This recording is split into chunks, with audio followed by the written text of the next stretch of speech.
Hello students, welcome back to my YouTube channel. So ಏನು financial accounting ಅಲ್ಲಿ ಯಾವೆಲ್ಲ chapter ಇದೆ, ಯಾವ್ಯಾವ ಚಾಪ್ಟರ್ ಅಲ್ಲಿ ಎಷ್ಟೆಷ್ಟು ಮಾರ್ಕ್ಸ್ ಬರುತ್ತೆ ಅಂಡ್ ಯಾವ ಚಾಪ್ಟರ್ ನ ನೀವು ಮೋಸ್ಟ್ ಇಂಪಾರ್ಟೆಂಟ್ ಆಗಿ ಕಾನ್ಸಂಟ್ರೇಟ್ ಮಾಡಬೇಕಾಗುತ್ತೆ.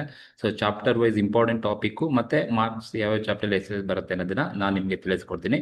So financial accounting, so Bengaluru university first semester ಬಿಕಾಮ್ಗೆ ನಾಳೆ ಏನು ಎಕ್ಸಾಮ್ ಇದೆ ಅವರಿಗೆ ತಿಳಿಸ್ತಾ ಇರ್ತಕ್ಕಂಥದ್ದು. ಸೊ ಬನ್ನಿ, ಫಿನಾನ್ಷಿಯಲ್ ಅಕೌಂಟಿಂಗ್ ಅಲ್ಲಿ 5 ಯೂನಿಟ್ ಇದೆ. ಸೊ 5 ಯೂನಿಟ್ ಅಲ್ಲಿ ಸೊ ಯಾವೆಲ್ಲ ಟಾಪಿಕ್ ಮೋಸ್ಟ್ ಇಂಪಾರ್ಟೆಂಟ್ ಆಗಿರುತ್ತೆ ಅಂತ ನಾನು ನಿಮಗೆ ತಿಳಿಸ್ಕೊಡ್ತೀನಿ. ಸೊ ಫಸ್ಟ್ ಯೂನಿಟ್ ಬಂದ್ ಏನಪ್ಪಾ ಅಂದ್ರೆ ಇಂಟ್ರೊಡಕ್ಷನ್ ಟು ಅಕೌಂಟಿಂಗ್. ನೋಡಿ, ಇಲ್ಲಿ ಅಕೌಂಟಿಂಗ್ ಇಂಟ್ರೊಡಕ್ಷನ್ಸ್ ಇರ್ತಕ್ಕಂಥದ್ದು ಥಿಯರಿ ಪ್ಲಸ್ ಪ್ರಾಕ್ಟಿಕಲ್ ಇರ್ತಕ್ಕಂಥ ಚಾಪ್ಟರ್. ಸೊ ನಿಮ್ಗೆ ಇಲ್ಲಿ ಥಿಯರಿ ಬಂದು 2 ಮಾರ್ಕ್ಸ್ ಸೆಕ್ಷನ್ಸ್ಗೆ 2 ಮಾರ್ಕ್ಸಿಗೆ ಮಾತ್ರ. ಸೆಕ್ಷನ್ ಎ ಏನಿದೆ 2 ಮಾರ್ಕ್ಸ್ಗೆ ಥಿಯರಿನ ಕೇಳ್ತಕ್ಕಂಥ ಚಾನ್ಸಸ್ ಇರುತ್ತೆ. ವಾಟ್ ಈಸ್ ಅಕೌಂಟಿಂಗ್ ಅಂದ್ರೆ ಏನು, ಅಬ್ಜೆಕ್ಟಿವ್ಸ್ ಆಫ್ ಅಕೌಂಟಿಂಗ್ ಅಂದ್ರೆ ಏನು, ಅಥವಾ ಕ್ರೆಡಿಟ್ ನೋಟ್ ಅಂದ್ರೇನು, ಡೆಬಿಟ್ ನೋಟ್ ಅಂದ್ರೇನು, ಜರ್ನಲ್ ಅಂದ್ರೇನು, ಲೆಡ್ಜರ್ ಅಂದ್ರೇನು, ಈ ತರ 2 ಮಾರ್ಕ್ಸ್ಗೆ ಬೇಕಾದ್ರೆ ಕೇಳ್ಬೋದು. ಜೊತೆಗೆ ಸೊ ಅಕೌಂಟಿಂಗ್ ಪ್ರಿನ್ಸಿಪಲ್ಸ್ ಮತ್ತೆ ಅಕೌಂಟಿಂಗ್ ಕಾನ್ಸೆಪ್ಟ್ಸ್ ಅಂಡ್ ಕನ್ವೆನ್ಷನ್ಸ್ ಏನಿದೆ ಇದು 14 ಮಾರ್ಕ್ಸ್ ಅಥವಾ ಸೆಕ್ಷನ್ಸ್ ಬಿ ಗೆ ಕೇಳ್ತಕ್ಕಂಥ ಚಾನ್ಸಸ್ ಇರುತ್ತೆ. Explain the principles of accounting ಅಥವಾ ಅಕೌಂಟಿಂಗ್ ಪ್ರಿನ್ಸಿಪಲ್ಸ್ ನ ಎಕ್ಸ್ಪ್ಲೈನ್ ಮಾಡಿ, ಅಥವಾ briefly explain the accounting concepts and conventions ಅನ್ನ ಕೇಳ್ತಕ್ಕಂಥ ಚಾನ್ಸಸ್ ಇರುತ್ತೆ. ಸೊ ಇವೆರಡು ಕೂಡ ಸೆಕ್ಷನ್ ಬಿ ಅಥವಾ ಸೆಕ್ಷನ್ ಸಿ ಕೇಳ್ತಕ್ಕಂಥ ಚಾನ್ಸಸ್ ಇರ್ತಕ್ಕಂಥದ್ದು. ಸೊ ಅವೆರಡು ಥಿಯರಿನ ನೋಡ್ಕೊಳ್ಳಿ, ಜನರಲ್ ಆಗಿ ಮೀನಿಂಗ್ ಇರುತ್ತೆ. ಅಂಡ್ ಒಂದು ಲಾಸ್ಟ್ ಇಯರ್ ಅಲ್ಲಿ ಅಡ್ಜಸ್ಟಿಂಗ್ ಎಂಟ್ರೀಸ್ ಅಂತ ಕ್ವಶನ್ಸ್ ಅಲ್ಲಿ ಕೇಳಿದ್ರು. ಅಡ್ಜಸ್ಟಿಂಗ್ ಎಂಟ್ರೀಸ್ ಅನ್ನ ಸೆಕ್ಷನ್ಸ್ ಬಿ ಗೆ ಕೇಳಿದ್ದಾರೆ. ಸೊ ನೀವು ಕೂಡ ತರೋವಾಗಿ ಲಾಸ್ಟ್ ಇಯರ್ ಕ್ವಶನ್ ಪೇಪರ್ದು ಏನ್ ಅಡ್ಜಸ್ಟಿಂಗ್ ಎಂಟ್ರೀಸ್ ಇದೆ ಅದನ್ನ ಕರೆಕ್ಟ್ ಆಗಿ ಕಲ್ತ್ಕೊಳ್ಳಿ. ಕ್ವಶನ್ಸ್ ಏನಾದ್ರು ಕೇಳಿದ್ರೆ ಅದೇ ಕ್ವಶನ್ಸ್ ಅನ್ನ ಕೇಳ್ತಕ್ಕಂಥ ಚಾನ್ಸಸ್ ಇರುತ್ತೆ. ಆ ಒಂದು ಅಡ್ಜಸ್ಟಿಂಗ್ ಎಂಟ್ರೀಸ್ಗೆ ನಾನು ಜನರಲ್ ಎಂಟ್ರೀಸ್ ಅನ್ನ ಆಲ್ರೆಡಿ ಅಡ್ಜಸ್ಟಿಂಗ್ ಎಂಟ್ರೀಸ್ ಅನ್ನ ಆ ಒಂದು ಕ್ವಶನ್ಗೆ ನಾನು ಅಡ್ಜಸ್ಟಿಂಗ್ ಎಂಟ್ರೀಸ್ ಅನ್ನ ಪಾಸ್ ಮಾಡಿ ವಿಡಿಯೋನ ಅಪ್ಲೋಡ್ ಮಾಡಿದ್ದೀನಿ. ಆ ಒಂದು ಕ್ವಶನ್ಸ್ ಅನ್ನ ಪ್ರಾಕ್ಟೀಸ್ ಮಾಡ್ಕೊಳ್ಳಿ. ಅದೇ ತರ ಕ್ವಶನ್ಸ್ ಕೇಳಿದ್ರೆ ಸೆಕ್ಷನ್ ಬಿ ನಲ್ಲಿ ಅಡ್ಜಸ್ಟಿಂಗ್ ಎಂಟ್ರೀಸ್ ಅನ್ನ ಕೇಳ್ಬೋದು. ಅಂಡ್ ಒಂದು ಕ್ವಶನ್ ಈಸಿ ಇರ್ತಕ್ಕಂಥ ಕ್ವಶನ್ ಅಕೌಂಟಿಂಗ್ ಈಕ್ವೇಶನ್ಸ್ ಮೇಲೆ 14 ಮಾರ್ಕ್ಸ್ ಗೆ ಕೇಳ್ತಕ್ಕಂಥ ಚಾನ್ಸಸ್ ಇರುತ್ತೆ. 14 ಮಾರ್ಕ್ಸ್ ಗೆ ಅಕೌಂಟಿಂಗ್ ಈಕ್ವೇಶನ್ಸ್ ಅನ್ನ ಕೇಳ್ತಾರೆ. ಸಪೋಸ್ ಏನಾದ್ರು ಥಿಯರಿ ಏನಾದ್ರು ಕೇಳ್ಬಿಟ್ರೆ 14 ಮಾರ್ಕ್ಸ್ ಗೆ ಅಕೌಂಟಿಂಗ್ ಈಕ್ವೇಶನ್ ಸೆಕ್ಷನ್ಸ್ ಬಿ ನಲ್ಲಿ ಕೇಳ್ತಾರೆ.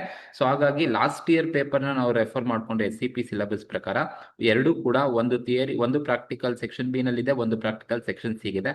ಹಾಗಾಗಿ ನೀವು ಅಡ್ಜಸ್ಟಿಂಗ್ ಎಂಟ್ರೀಸ್ ಸೆಕ್ಷನ್ ಬಿ ಗೆ ಎಕ್ಸ್ಪೆಕ್ಟ್ ಮಾಡೋದು, ಅಕೌಂಟಿಂಗ್ ಈಕ್ವೇಶನ್ ಸೆಕ್ಷನ್ ಸಿ ಗೆ ಎಕ್ಸ್ಪೆಕ್ಟ್ ಮಾಡಬಹುದು. ಅಕೌಂಟಿಂಗ್ ಈಕ್ವೇಶನ್ಸ್ ಕೂಡ ತುಂಬಾ ಈಸಿ ಇರುತ್ತೆ. ಸೊ ಆಲ್ರೆಡಿ ನಾನು ಅಕೌಂಟಿಂಗ್ ಈಕ್ವೇಶನ್ಸ್ ಗೆ ಸಂಬಂಧಪಟ್ಟಂತ ವಿಡಿಯೋಸ್ ನ ಅಪ್ಲೋಡ್ ಮಾಡಿದ್ದೀನಿ, ಅದನ್ನು ಕೂಡ ನೀವು ನೋಡಬಹುದು. ಈ ಒಂದು ಚಾಪ್ಟರ್ ಅಲ್ಲಿ ಟೋಟಲ್ ಆಗಿ ನಿಮಗೆ 2 ಮಾರ್ಕ್ಸ್ ಅಲ್ಲಿ 2 ಕ್ವಶನ್ಸ್ ಕೇಳ್ತಾರೆ. ಅಂಡ್ ಸೆಕ್ಷನ್ ಬಿ ಗೆ 1 ಕ್ವಶನ್ಸ್ ಬರುತ್ತೆ, ಸೆಕ್ಷನ್ ಸಿ ಗೂ 1 ಕ್ವಶನ್ಸ್ ಇರುತ್ತೆ. ಸೊ ಟೋಟಲ್ ಈ ಒಂದು ಚಾಪ್ಟರ್ ಕೂಡ ಆಲ್ಮೋಸ್ಟ್ ನೀವು 20 to 25 ಮಾರ್ಕ್ಸ್ ಅನ್ನ ಎಕ್ಸ್ಪೆಕ್ಟ್ ಮಾಡಬಹುದು. ಯಾಕಂದ್ರೆ section C, section B, section A ಮೂರಲ್ಲೂ ಕೂಡ ಈ ಒಂದು ಟಾಪಿಕ್ ಅಲ್ಲಿ ಇರುತ್ತೆ. ಸೊ ನಾನು ಸಜೆಷನ್ಸ್ ಮಾಡೋದೇನಂದ್ರೆ ಅಕೌಂಟಿಂಗ್ ಈಕ್ವೇಶನ್ ಚೆನ್ನಾಗಿ ಪ್ರಾಕ್ಟೀಸ್ ಮಾಡಿ, ಅಡ್ಜಸ್ಟಿಂಗ್ ಎಂಟ್ರೀಸ್ ಅನ್ನು ಕೂಡ ನೋಡ್ಕೊಳ್ಳಿ. ಇದು ಫಸ್ಟ್ ಯೂನಿಟ್ ಅಲ್ಲಿ ಇರ್ತಕ್ಕಂಥ important concepts. And second unit ಬಂದು accounting for sale of goods for approval or return. Accounting for sale of goods for approval or return ಈ ಒಂದು ಯೂನಿಟ್ ಅಲ್ಲಿ ನಿಮ್ಗೆ ಆಲ್ಮೋಸ್ಟ್ 2 ಮಾರ್ಕ್ಸ್ ಕ್ವಶನ್ಸ್, ಒಂದು 2 ರಿಂದ 3 ಕ್ವಶನ್ 2 ಮಾರ್ಕ್ಸ್ ಅಲ್ಲಿ ಕೇಳ್ತಾರೆ. So meaning of accounting for sale of goods for approval ಅಂದ್ರೆ ಏನು, ಅಥವಾ ಮೆಥಡ್ಸ್ ಅಥವಾ types of accounting for sale of goods for approval return ನ ಟೈಪ್ಸ್ ಏನೆಲ್ಲ ಇದೆ ಅಂತಕ್ಕಂಥದ್ದನ್ನ ಜನರಲ್ ಆಗಿ ಮೀನಿಂಗ್ ಅನ್ನ ಕೇಳ್ಬೋದು. ಅಂಡ್ ಸೆಕ್ಷನ್ಸ್ ಬಿ ಒಂದು ಜರ್ನಲ್ ಎಂಟ್ರಿಯನ್ನ ಕೇಳ್ಬೋದು. Accounting for sale of goods for approval ಮೇಲೆ ಜರ್ನಲ್ ಎಂಟ್ರೀಸ್ ಅನ್ನ ಪಾಸ್ ಮಾಡಿ ಅಂತ. ಸೊ ಈ ಒಂದು ಜರ್ನಲ್ ಎಂಟ್ರಿನೂ ಕೂಡ ಅಷ್ಟೇ ಲಾಸ್ಟ್ ಇಯರ್ ಏನ್ ಪೇಪರ್ ಅಲ್ಲಿ ಒಂದು ಕ್ವಶನ್ಸ್ ಅನ್ನ ಕೇಳಿದ್ದಾರೆ. ಸೊ ಆ ಕ್ವಶನ್ಸ್ ಅನ್ನ ಕರೆಕ್ಟ್ ಆಗಿ ರೆಫರ್ ಮಾಡಿ, ಸೊ ಈ ಮಾಡಿ ಆ ಒಂದು ಜರ್ನಲ್ ಎಂಟ್ರೀಸ್ ಅನ್ನ ಕೇಳ್ತಕ್ಕಂಥ ಚಾನ್ಸಸ್ ಇರುತ್ತೆ. ಅದ್ರ ಜೊತೆಗೆ ಸೊ ಒಂದು ಕ್ವಶನ್ಸ್ ಅನ್ನ ಕೇಳ್ಬೋದು, ಸೆಕ್ಷನ್ ಸಿ ಗೆ ಕೇಳ್ತಾರೆ, ಲಾಸ್ಟ್ ಇಯರ್ ಕೂಡ ಕೇಳಿದ್ದಾರೆ. Accounting for sale of goods for approval sales book ಮತ್ತೆ ಸೇಲ್ಸ್ ಅಕೌಂಟ್ ಅನ್ನ ಮಾಡಿ ಅಂತ ಹೇಳ್ಬಿಟ್ಟು ಕೇಳ್ತಾರೆ. ನೀವು ಈ ಒಂದು ಚಾಪ್ಟರ್ ಅನ್ನ ದಯವಿಟ್ಟು ಲಾಸ್ಟ್ ಇಯರ್ ಕ್ವಶನ್ ಪೇಪರ್ ಏನಿದೆ ಆ ಕ್ವಶನ್ ಪೇಪರ್ಗೆ ಆನ್ಸರ್ಸ್ ಅನ್ನ ಕರೆಕ್ಟ್ ಆಗಿ ಪ್ರಾಕ್ಟೀಸ್ ಅನ್ನ ಮಾಡಿ. ಎಕ್ಸ್ಪೆಷಲಿ ಸೆಕ್ಷನ್ ಸಿ ಕ್ವಶನ್ಸ್ ಏನಾದ್ರು ಕೊಟ್ರೆ ಆ ಕ್ವಶನ್ಸ್ ಅದೇ ತರನೇ ಇರುತ್ತೆ. ಆ ಒಂದು ಕ್ವಶನ್ಸ್ ಅನ್ನ ಕರೆಕ್ಟ್ ಆಗಿ ಪ್ರಾಕ್ಟೀಸ್ ಮಾಡ್ಕೊಂಡು ಹೋಗಿ. ಆಲ್ರೆಡಿ ನಾನು ಆ ಒಂದು ವಿಡಿಯೋನ ಅಪ್ಲೋಡ್ ಮಾಡಿದ್ದೀನಿ, accounting for sale of goods for approval ಆ ರಿಟರ್ನ್ ಅಂತಕ್ಕಂಥದ್ದನ್ನ 14 ಮಾರ್ಕ್ಸ್ ಏನಾದ್ರು ಕೇಳಿದ್ರೆ ಅದು ಈಸಿಯಸ್ಟ್ ಕಾನ್ಸೆಪ್ಟ್ ಅನ್ನ ಕರೆಕ್ಟ್ ಆಗಿ ಅರ್ಥ ಮಾಡ್ಕೊಂಡ್ರೆ ಈಸಿಯಾಗಿ ನೀವು ಬರಿಬಹುದು. ಹಾಗಾಗಿ ನೀವು ಲಾಸ್ಟ್ ಇಯರ್ ಪೇಪರ್ ಅನ್ನ ಈ ಒಂದು ಚಾಪ್ಟರ್ ಅಲ್ಲಿ ಕರೆಕ್ಟ್ ಆಗಿ ನೋಡ್ಕೊಳ್ಳಿ. ಅಂಡ್ ಈ ಒಂದು ಚಾಪ್ಟರ್ ಕೂಡ ಅಷ್ಟೇ ನಿಮ್ಗೆ ಸೆಕ್ಷನ್ ಏನಲ್ಲೂ ಬರುತ್ತೆ. ಸೆಕ್ಷನ್ಸ್ ಬಿ ನಲ್ಲೂ ಪ್ರಾಕ್ಟಿಕಲ್ ಬರುತ್ತೆ, ಸೆಕ್ಷನ್ ಸಿ ನಲ್ಲೂ ಪ್ರಾಕ್ಟಿಕಲ್ ಬರುತ್ತೆ. ಥಿಯರಿ ಬರೋದು ಬರೀ ಸೆಕ್ಷನ್ಸ್ ಎಗ್ ಮಾತ್ರ. ಸೊ ಮೀನಿಂಗ್ಸ್ ಅನ್ನ ಕೇಳಬಹುದು ಸೆಕ್ಷನ್ ಎಗೆ, ರಿಮೈನಿಂಗ್ ಬಿ ಮತ್ತೆ ಸಿ ಸೆಕ್ಷನ್ಸ್ ಅಲ್ಲಿ ಪ್ರಾಕ್ಟಿಕಲ್ಲೇ ಇರ್ತಕ್ಕಂಥದ್ದು. ಇದು second unit. And third unit ಅಂತ ಬಂದ್ರೆ ಕನ್ಸೈನ್ಮೆಂಟ್ ಅಕೌಂಟ್ ಅಂತ ಕರಿತೀವಿ. ಕನ್ಸೈನ್ಮೆಂಟ್ ಅಕೌಂಟ್ ಕೂಡ ಸ್ವಲ್ಪ ಈಸಿ ಇರ್ತಕ್ಕಂಥ ಸಬ್ಜೆಕ್ಟ್. ಸೊ ನಿಮ್ಗೆ ಇಲ್ಲಿ 2 ಮಾರ್ಕ್ಸ್ಗೆ ಒಂದು 2 ರಿಂದ 3 ಕ್ವಶನ್ಸ್ ಅನ್ನ ಕೇಳ್ತಾರೆ.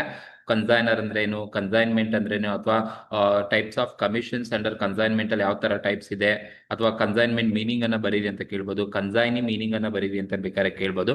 ಇವೆಲ್ಲ 2 ಮಾರ್ಕ್ಸ್ ಅಲ್ಲಿ ಮಾತ್ರನೇ ಥಿಯರಿ ಈ ಚಾಪ್ಟರ್ ಬರ್ತಕ್ಕಂಥದ್ದು. ಥಿಯೋರಿಟಿಕಲ್ ಆಸ್ಪೆಕ್ಟ್ಸ್ ಬರೀ 2 ಮಾರ್ಕ್ಸ್ ಮಾತ್ರ ಇರ್ತಕ್ಕಂಥದ್ದು.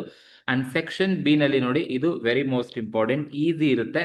ವ್ಯಾಲ್ಯೂ ಆಫ್ ಕ್ಲೋಸಿಂಗ್ ಸ್ಟಾಕ್ ಅಥವಾ ಅನ್ಸೋಲ್ಡ್ ಸ್ಟಾಕ್ ನ ವ್ಯಾಲ್ಯೂನ ಕ್ಯಾಲ್ಕುಲೇಷನ್ಸ್ ಅನ್ನ ಮಾಡಿ ಅಂತ ಹೇಳ್ಬಿಟ್ಟು ಸೆಕ್ಷನ್ಸ್ ಬಿ ಗೆ ಕೇಳ್ತಕ್ಕಂಥ ಚಾನ್ಸಸ್ ಇರುತ್ತೆ. ಹಾಗಾಗಿ ಈ ಒಂದು ಕ್ವಶನ್ಸ್ ಅನ್ನ ನೋಡ್ಕೊಳ್ಳಿ. ಸೆಕ್ಷನ್ಸ್ ಬಿ ನಲ್ಲಿ ಕನ್ಸೈನ್ಮೆಂಟ್ ಅಕೌಂಟ್ ಅನ್ನ ನೀವು ಮಾಡಬಹುದು, ಕರೆಕ್ಟ್ ಆಗಿ ಪ್ರಾಕ್ಟೀಸ್ ಅನ್ನ ಮಾಡಿ. ಸೆಕ್ಷನ್ಸ್ ಬಿ ನಲ್ಲಿ ಕೇಳ್ತಾರೆ. ಅಂಡ್ ಸೆಕ್ಷನ್ ಸಿ ಗೆ 14 ಮಾರ್ಕ್ಸ್ ಗೆ ಒಂದು ಕ್ವಶನ್ಸ್ ಕಂಪಲ್ಸರಿ ಇರುತ್ತೆ, ಪ್ರಾಬ್ಲಮ್ಸ್ ಆನ್ ಕನ್ಸೈನ್ಮೆಂಟ್ ಅಂತ ಹೇಳ್ಬಿಟ್ಟು. ಅಲ್ಲಿ ನೀವು ಕನ್ಸೈನ್ಮೆಂಟ್ ಅಕೌಂಟ್ ಮಾಡಬೇಕು, ಕನ್ಸೈನಿ ಅಕೌಂಟ್ ಮಾಡಬೇಕು, ಗೂಡ್ಸ್ ಎಂಟ್ ಆನ್ ಕನ್ಸೈನ್ಮೆಂಟ್ ಅಕೌಂಟ್ ಮಾಡಬೇಕಾಗುತ್ತೆ, ಜೊತೆಗೆ ಅಬ್ನಾರ್ಮಲ್ ಲಾಸ್ ಅಕೌಂಟ್ ಅನ್ನ ಬೇಕಾದ್ರೆ ಮಾಡಬೇಕಾಗುತ್ತೆ.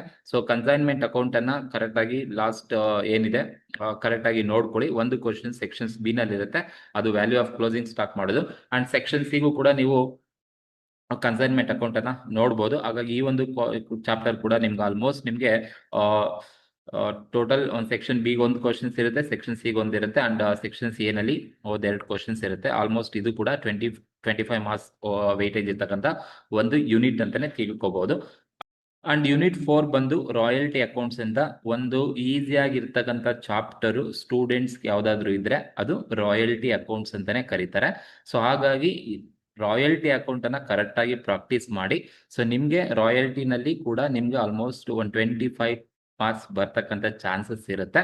So for meaning of royalty ಅಂದ್ರೆ ಏನು, ಶಾರ್ಟ್ ವರ್ಕಿಂಗ್ ಅಂದ್ರೆ ಏನು, ಮಿನಿಮಮ್ ರೆಂಟ್ ಅಂದ್ರೆ ಏನು, ರೆಕ್ರೂಟ್ಮೆಂಟ್ ಆಫ್ ಶಾರ್ಟ್ ವರ್ಕಿಂಗ್ ಅಂದ್ರೆ ಏನು, types of recruitment of short working ಅಂದ್ರೆ ಏನು. ಸೊ ಈ ಒಂದು ಕ್ವಶನ್ಸ್ ಅನ್ನ 2 ಮಾರ್ಕ್ಸ್ ಅಲ್ಲಿ ನೀವು ಕೇಳಬಹುದು, 2 ಮಾರ್ಕ್ಸ್ ಅಲ್ಲಿ ಕೇಳ್ತಕ್ಕಂಥ ಚಾನ್ಸಸ್ ಇರುತ್ತೆ. ಅದ್ರ ಜೊತೆಗೆ ರಾಯಲ್ಟಿ ಅನಾಲಿಸಿಸ್ ಟೇಬಲ್ ನ ಪ್ರಿಪೇರ್ ಮಾಡಿ, ಶಾರ್ಟ್ ವರ್ಕಿಂಗ್ ಅನ್ನ ಮಾಡಿ ಅಂತ ಹೇಳ್ಬಿಟ್ಟು ಒಂದು ಕ್ವಶನ್ಸ್ ಅನ್ನ ಕೇಳ್ತಾರೆ. ಸೊ ಅಥವಾ ಬರೀ ಅನಾಲಿಸಿಸ್ ಟೇಬಲ್ ನೇ ಕೇಳ್ಬೋದು, ಅನಾಲಿಸಿಸ್ ಟೇಬಲ್ ನ ಜೊತೆಗೆ ಶಾರ್ಟ್ ವರ್ಕಿಂಗ್ ಅನ್ನ ಮಾಡಿ ಅಂತಾನೆ ಬೇಕಾದ್ರೂ ಕೇಳ್ಬೋದು. ಅದು ಸೆಕ್ಷನ್ಸ್ ಬಿ ಗೆ 8 ಮಾರ್ಕ್ಸ್ ಗೆ ಸಿಗುತ್ತೆ. ಕರೆಕ್ಟ್ ಆಗಿ ಪ್ರಾಕ್ಟೀಸ್ ಮಾಡಿ. ರಾಯಲ್ಟಿ ಅಕೌಂಟ್ ಅನ್ನ ರಾಯಲ್ಟಿ ಟೇಬಲ್ ಅನ್ನ ಹೇಗೆ ಪ್ರಿಪೇರ್ ಮಾಡಬೇಕು, ಶಾರ್ಟ್ ವರ್ಕಿಂಗ್ ಅಕೌಂಟ್ ಅನ್ನ ಹೇಗೆ ಪ್ರಿಪೇರ್ ಮಾಡ್ತೀರಾ ಅಂತ. ಅದೊಂದೇ ಶಾರ್ಟ್ ವರ್ಕಿಂಗ್ ಅಕೌಂಟ್ ಕೇಳಿದ್ರೆ ಸೆಕ್ಷನ್ಸ್ ಬಿ ನಲ್ಲಿ ಇರುತ್ತೆ. ಬಟ್ ಸೆಕ್ಷನ್ ಸಿ ಬಂದ್ರೆ ರಾಯಲ್ಟಿ ಅಕೌಂಟ್ಸ್ ಅನ್ನ ಮಾಡ್ಬೇಕಾದ್ರೆ 4 ಲೆಡ್ಜರ್ಸ್ ಅಕೌಂಟ್ ಅನ್ನ ಕ್ಯಾಲ್ಕುಲೇಷನ್ಸ್ ಅನ್ನ ಮಾಡಬೇಕಾಗುತ್ತೆ. ಅಲ್ಲಿ 2 ತರ ಮೆಥಡ್ ಇದೆ, ಅದನ್ನ ಕರೆಕ್ಟ್ ಆಗಿ ನೋಡ್ಕೊಳ್ಳಿ. ವಿತ್ ಮಿನಿಮಮ್ ರೆಂಟ್ ಅಕೌಂಟ್ ಕೇಳಿದ್ರೆ ನೀವು 4 ಲೆಡ್ಜರ್ ಅಕೌಂಟ್ ಮಾಡಬೇಕಾಗುತ್ತೆ. Minimum rent account, royalty account, short working account, land lord account ಅನ್ನ ಮಾಡಬೇಕು ವಿತ್ ಮಿನಿಮಮ್ ರೆಂಟ್ ಆದ್ರೆ. ಬಟ್ ಲಾಸ್ಟ್ 2 ವರ್ಷನೂ ಕೂಡ ವಿತೌಟ್ ಮಿನಿಮಮ್ ರೆಂಟ್ ಮೇಲೆ ಕೇಳಿದ್ದಾರೆ. ಅಂದ್ರೆ ರಾಯಲ್ಟಿ ಅಕೌಂಟ್ ಮಾಡಬೇಕು ಅಂಡ್ ಶಾರ್ಟ್ ವರ್ಕಿಂಗ್ ಅಕೌಂಟ್ ಮಾಡಬೇಕು, ಲ್ಯಾಂಡ್ ಲಾರ್ಡ್ ಅಕೌಂಟ್ ಮಾಡಬೇಕು, ಮಿನಿಮಮ್ ರೆಂಟ್ ನ ಮಾಡೋ ಅವಶ್ಯಕತೆ ಇಲ್ಲ. ಸೊ ಹಾಗಾಗಿ ನೀವು 2 ಮೆಥಡ್ ಅಲ್ಲಿ ಅಟ್ಲೀಸ್ಟ್ ಒಂದು ಪ್ರಾಬ್ಲಮ್ಸ್ ಅನ್ನ ಕರೆಕ್ಟ್ ಆಗಿ ಪ್ರಾಕ್ಟೀಸ್ ಮಾಡಿ. With minimum rent, without minimum rent ಅಲ್ಲಿ ಒಂದು ಎಕ್ಸ್ಪೆಕ್ಟ್ ಅನ್ನ ಮಾಡಬಹುದು. ಅಂಡ್ ಒಂದು ಈಸಿಯೆಸ್ಟ್ ಇರ್ತಕ್ಕಂಥ ಚಾಪ್ಟರ್ ಯಾವ್ದಪ್ಪ ಅಂದ್ರೆ ರಾಯಲ್ಟಿ ಅಕೌಂಟ್ ಅಂತಾನೆ ಟ್ರೀಟ್ ಮಾಡ್ತಾರೆ. ಇದರಲ್ಲೂ ಕೂಡ ನಿಮ್ಗೆ ಆಲ್ಮೋಸ್ಟ್ 25 ಮಾರ್ಕ್ಸ್ ಇರ್ತಕ್ಕಂಥ ಒಂದು ಚಾಪ್ಟರ್ ಆಗಿರುತ್ತೆ. ಅಂಡ್ ಲಾಸ್ಟ್ ಯೂನಿಟ್ ಬಂದು ಮಾಡೆಲ್ 5 ಬಂದು ಫೈರ್ ಇನ್ಶೂರೆನ್ಸ್ ಕ್ಲೈಮ್ ಅಂತ ಕರಿತೀವಿ. ಈ ಒಂದು ಫೈರ್ ಇನ್ಶೂರೆನ್ಸ್ ಕ್ಲೈಮ್ ಅಲ್ಲೂ ಕೂಡ ನಿಮಗೆ ಸೆಕ್ಷನ್ಸ್ ಹೇಗೆ ಮಾತ್ರನೇ ಥಿಯರಿ ಬರ್ತಕ್ಕಂಥದ್ದು. ಅಂದ್ರೆ ಫೈರ್ ಇನ್ಶೂರೆನ್ಸ್ ಕ್ಲೈಮ್ ಅಂದ್ರೇನು, ಅವರೇಜ್ ಕ್ಲಾಸ್ ಅಂದ್ರೇನು, why do you prepare memorandum of trading account ಏನಕ್ಕೆ ಪ್ರಿಪೇರ್ ಮಾಡ್ತೀರಾ, how do you calculate average clause ನ ಹೇಗೆ ಕ್ಯಾಲ್ಕುಲೇಷನ್ಸ್ ಅನ್ನ ಮಾಡಬಹುದು, who is insurer, what is insurance ಅಂತ ಬೇಕಾದ್ರೆ ನಿಮಗೆ 2 ಮಾರ್ಕ್ಸ್ ಅಲ್ಲಿ ಕೇಳಬಹುದು. ಅದ್ರ ಜೊತೆಗೆ ಆಕ್ಚುಯಲ್ ಲಾಸ್ ಆಫ್ ಸ್ಟಾಕ್ ನ ಕ್ಯಾಲ್ಕುಲೇಷನ್ಸ್ ಅನ್ನ ಮಾಡ್ಲಿಕ್ಕೆ 2 ಮಾರ್ಕ್ಸ್ ಅಲ್ಲಿ ಬೇಕಾದ್ರೆ ಕೇಳಬಹುದು. ಆಕ್ಚುಯಲ್ ಲಾಸ್ ಆಫ್ ಸ್ಟಾಕ್ ನ 2 ಮಾರ್ಕ್ಸ್ ಅಲ್ಲಿ ಕೇಳಬಹುದು. ಜೊತೆಗೆ ನಿಮಗೆ ಸೆಕ್ಷನ್ ಬಿ ಆಗ್ಲಿ ಸೆಕ್ಷನ್ ಸಿ ಆಗ್ಲಿ ಇನ್ಶೂರೆನ್ಸ್ ಕ್ಲೈಮ್ ಅನ್ನ ಮಾಡ್ತಕ್ಕಂಥದ್ದು ಕೇಳ್ತಾರೆ. ಸೊ ನಿಮ್ಗೆ 4 ಸ್ಟೆಪ್ಸ್ ಏನಿರುತ್ತೆ ವಿತ್ ಅವರೇಜ್ ಕ್ಲಾಸ್ ಕೊಟ್ಟರೆ 5 ಸ್ಟೆಪ್ ಅನ್ನ ಮಾಡ್ತಕ್ಕಂಥ ಚಾನ್ಸಸ್ ಇರುತ್ತೆ. ಸೆಕ್ಷನ್ಸ್ ಬಿ ಗೆ ಕೇಳ್ತಾರೆ, ಅಲ್ಲಿ 5 ಸ್ಟೆಪ್ಸ್ ಅನ್ನ ಮಾಡಬೇಕಾಗುತ್ತೆ ನೀವು. ಅಂದ್ರೆ ಲಾಸ್ಟ್ ಇಯರ್ ಟ್ರೇಡಿಂಗ್ ಅಕೌಂಟ್ ಮಾಡಬೇಕಾಗುತ್ತೆ, gross profit ratio find out ಮಾಡಬೇಕಾಗುತ್ತೆ, ಮೆಮೊರಂಡಮ್ ಆಫ್ ಟ್ರೇಡಿಂಗ್ ಅಕೌಂಟ್ ಮಾಡಬೇಕಾಗುತ್ತೆ, ಆಕ್ಚುಯಲ್ ಅಮೌಂಟ್ ಆಫ್ ಲಾಸಸ್ ಅನ್ನ ಕ್ಯಾಲ್ಕುಲೇಷನ್ಸ್ ಅನ್ನ ಮಾಡಬೇಕು, ಆಕ್ಚುಲೈಸ್ ನಿಮ್ಗೆ ಅಮೌಂಟ್ ಆಫ್ ಕ್ಲೈಮ್ ಅನ್ನ ಕ್ಯಾಲ್ಕುಲೇಷನ್ಸ್ ಅನ್ನ ಮಾಡಬೇಕಾಗುತ್ತೆ. ಈ 5 ಚಾಪ್ಟರ್ ಕೂಡ, ಈ ಒಂದು ಚಾಪ್ಟರ್ ಕೂಡ ನಿಮಗೆ ಆಲ್ಮೋಸ್ಟ್ 25 ಮಾರ್ಕ್ಸ್ ಸಿಗ್ತಕ್ಕಂಥ ಚಾನ್ಸಸ್ ಇರುತ್ತೆ. ಸೊ 5 ಚಾಪ್ಟರ್ ಕೂಡ ಪ್ರಾಕ್ಟಿಕಲ್ಲೇ ಆಗಿರೋದ್ರಿಂದ, 5 ಚಾಪ್ಟರ್ ಪ್ರಾಕ್ಟಿಕಲ್ನೇ ಕೇಳೋದ್ರಿಂದ ನೀವು ಚೆನ್ನಾಗಿ ಪ್ರಾಕ್ಟೀಸ್ ಅನ್ನ ಮಾಡಿ. ಬಟ್ ಪ್ರಯಾರಿಟಿ ವೈಸ್ ನೀವು ಕೊಡ್ತೀರಾ ಅಂತ ಹೇಳಿದ್ರೆ ಫಸ್ಟ್ ಪ್ರಯಾರಿಟಿ ರಾಯಲ್ಟಿ ಅಕೌಂಟಿಗೆ ಕೊಡಿ, ಸೆಕೆಂಡ್ ಪ್ರಯಾರಿಟಿ ಫೈರ್ ಇನ್ಶೂರೆನ್ಸ್ ಕ್ಲೈಮ್ಗೆ ಕೊಡಿ, ಥರ್ಡ್ ಪ್ರಯಾರಿಟಿ ಬಂದು ಅಕೌಂಟಿಂಗ್ ಈಕ್ವೇಶನ್ಸ್ ಅಥವಾ ನಿಮಗೆ accounting for sale of goods or return ಕೊಡಿ, ಅಂಡ್ ಲಾಸ್ಟ್ ಕಾನ್ಸೆಪ್ಟ್ ಬಂದು ಕನ್ಸೈನ್ಮೆಂಟ್ ಅಕೌಂಟಿಗೆ ಕೊಡಿ. ಕನ್ಸೈನ್ಮೆಂಟ್ ಸ್ವಲ್ಪ ನಿಮಗೆ ಕನ್ಫ್ಯೂಸ್ ಮಾಡ್ಬೋದು, ಬಟ್ ನೀವು ಕನ್ಫ್ಯೂಸ್ ಆಗಲ್ಲ ಅಂದ್ರೆ ಬೇಕಾದ್ರೆ ಥರ್ಡ್ ಪ್ರಯಾರಿಟಿ ನೀವು ಅದಕ್ಕೆ ಕೊಡ್ಬೋದು. ಬಟ್ ಅಲ್ಲಿ ಸ್ವಲ್ಪ ಕನ್ಫ್ಯೂಸ್ ಆಗಿದ್ರೆ ಸೊ ನಿಮಗೆ ಕನ್ಸೈನ್ಮೆಂಟ್ ಅಕೌಂಟ್ ಮಾಡೋದಕ್ಕೆ ಬರೋದಕ್ಕೆ ಕಷ್ಟ ಆಗುತ್ತೆ. ಸೊ ಬಟ್ ನೀವು ಏನು ಈಕ್ವೇಶನ್ಸು ಮತ್ತೆ ಲಾಸ್ಟ್ ಚಾಪ್ಟರ್ ಏನಿದೆ ಅದನ್ನ ಬೇಕಾದ್ರೆ ನೀವು ಸೆಕೆಂಡ್ ಚಾಪ್ಟರ್ ಏನಿದೆ ಫಸ್ಟ್ 2 ಚಾಪ್ಟರ್ನ ನೋಡ್ಕೋಬಹುದು. ಸೊ ಬೇಕು ಔಟ್ ಆಫ್ 10 ಅಲ್ಲಿ. ಸೊ ಹಾಗಾಗಿ ನಿಮಗೆ 14 ಮಾರ್ಕ್ಸ್ ನಿಮಗೆ 2 ಮಾರ್ಕ್ಸ್ ಅಲ್ಲೇ ಸಿಕ್ಬಿಡುತ್ತೆ.